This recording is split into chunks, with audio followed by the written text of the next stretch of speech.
और आप अपना भी खुद लिखो। मैं आपको लुबना सिस्टर बताती हूँ एक बात, देखो मैं जो कर रही हूँ ना, मैं आपको भी वही तरीका ओके हिना, अल्लाह हाफिज़ हिना मेहंदी, अल्लाह हाफिज़। तो मैं क्या बोलते हैं लुबना सिस्टर, मैं आपको बताती हूँ आप क्या करोगी।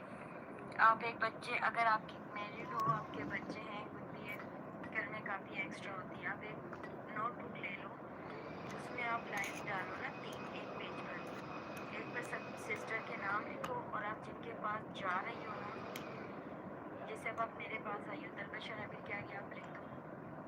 अगर आप इंडिया से हो तो आप अपना इंडियन टाइम लिखो, जिस तरह मैं पाकिस्तान से हूँ मैं अपना पाकिस्तानी टाइम लिखती हूँ। तो आप लिख लो कि हाँ भाई मेरे पास 2 बजे आई हो, तो आपने 3 बजे तक मुझे सपोर्ट की। जब मैं आपको सपोर्ट करने आऊँगी ना, आप उसी नंबर के आगे जो एक और लाइन डली हुई होगी, आप उस पर टाइम मेरा लिख लो कि ये सिस्टर इतने बजे आई हैं, तो कितना देर उनका घंटा होगा, वो टाइम मेंशन करके रख लो। अगर मैं 1-2 मिनट का होता है ना फ़र्क, तो वो चलता है। अगर कोई 10 मिनट 15 मिनट पहले गया तो आप बोलो नहीं सिस्टर आप इस टाइम आई थी, आपका इस टाइम ये टाइम कंप्लीट होगा, अभी आपके इतने टाइम बचा है, आप मुझे वो टाइम पूरा दे कर जाए। तो इस तरह आपके पास एक ना सेफ चीज़ पड़ी होती है, तो आप उससे बंदे को बता सकते हो मैं इस टाइम आपके पास आई थी, आप इस टाइम मेरे पास आए हो, आपने मुझे इतना टाइम दिया, मैंने इतना